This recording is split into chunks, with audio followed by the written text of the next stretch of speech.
Hello everyone, this is H to the Husky here. I'm going to be casting another game from Korea, and at least I think it's from Korea. It is going to be a Zerg versus Protoss, and well, apparently they're speaking Korean right here. So the Protoss player got the very original name of Protoss spawning in the top right side, while in the bottom left side is going to be CellaWeRRa. No idea what that means, but it almost sounds like celery. But I'm probably just going to be saying Zerg versus Protoss simply because they are Korean players, which I do not know.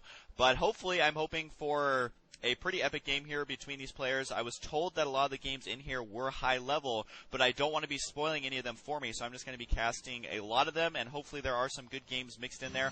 My apologies if they do turn out to be boring.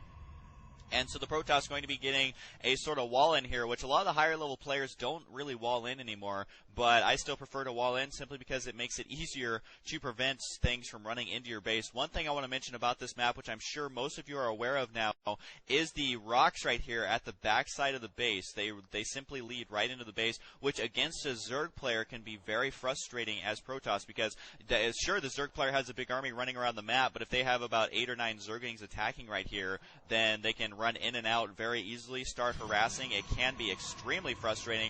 Protoss Gateway now on the way for the player Protoss. That makes my job extremely easy. Thankfully for me, he actually does play Protoss. And the drone looks like he's setting up for a hatchery here. Is he going to make it? Nope. Good little probe there getting in the way. And so look at this. Cella is going to be changing his build already and still trying to keep that drone. Oh, we got a little worker battle over here. I think the drone's going to be the loser, though. He needs to be careful, and he's trying to juke him around. The little Vespine geyser here was able to make it there, although he's got 1 HP. He needs to get out of there. That probe gets shot right there. So this drone, I think, will survive. That was close, man. Apparently his other drone was almost dead, too. So he almost lost 2 drones in this epic battle here.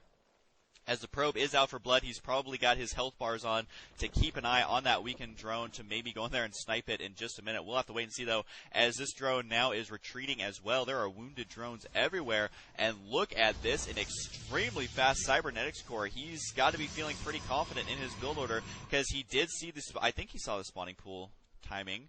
He saw it on the way a little bit earlier. And so the Zerglings are going to be out here fairly soon.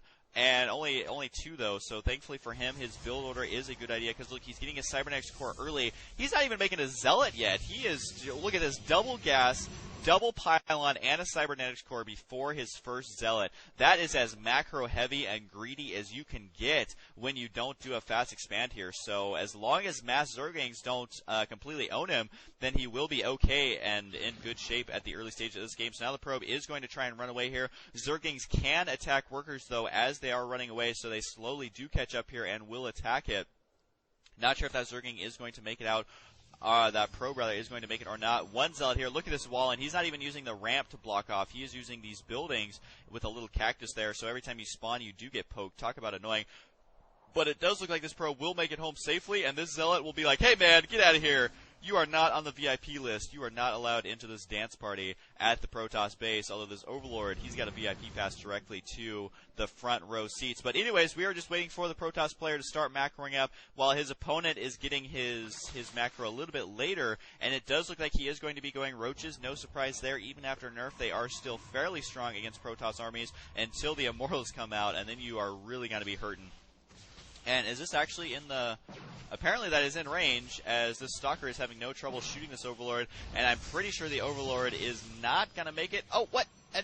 Okay, so the Overlord did make it, and then they're talking in Korean. If any of you want to translate it, that'd actually be cool. If they're ever talking in Korean, if you guys could translate what they're saying in order, that would be pretty cool. I do appreciate when people translate that. And then people will be like, no, you translated it wrong. And then someone else would come in, and then someone else would be like, I'm Boxer. I know what I'm saying. And then it just gets out of control from there. But either way, it is always curious to see what they're saying, especially since they're talking in-game. Like I said, you can run Zerglings over here to attack these rocks. This Stalker will have none of it, though. He is the Rock Watchman, the Rockman, Anyway, so he's not going to let those Zerglings kill that. More Zerglings are streaming out, and the Roaches, though, will be able to outrange the Stalker to attack these rocks if he so decides to do that. But really, we need to get some Immortals out here ASAP because his army is very, very weak now, and a Roach timing attack right now could actually do a lot more damage than we may think here as 2 Roaches. I mean, because look, if he runs the Zerglings up here, he could get the Roaches up there, snipe that Zealot, and then go straight for the Stalker. Don't think he realizes that, though. And it would be a pretty dicey exchange, especially with the Warp Gates just now on the way. he will be able to defend against that quite easily. And there is a cannon somewhere. Look at this, putting a cannon right here.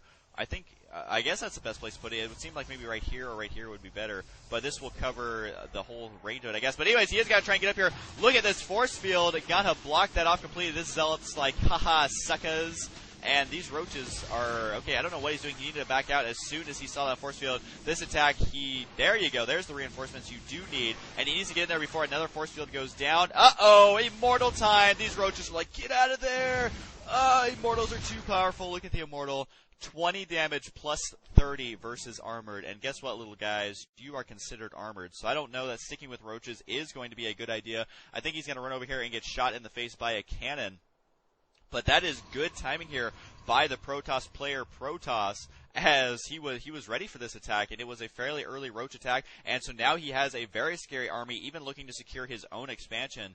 And so both players, though, their income is almost identical. So just kind of curious as far as units, 23 drones versus 32 probes, as these poor probes do not have a cool place to go mine yet at an expansion. And so here comes the Zerglings. Now try and run in here. The Zerglings could surround this army quite easily, as this Zerg army is actually getting scarily large. I really think our Protoss player Protoss needs to make something happen here, as he's got to try and snipe the Overlord, but look at that force field denied.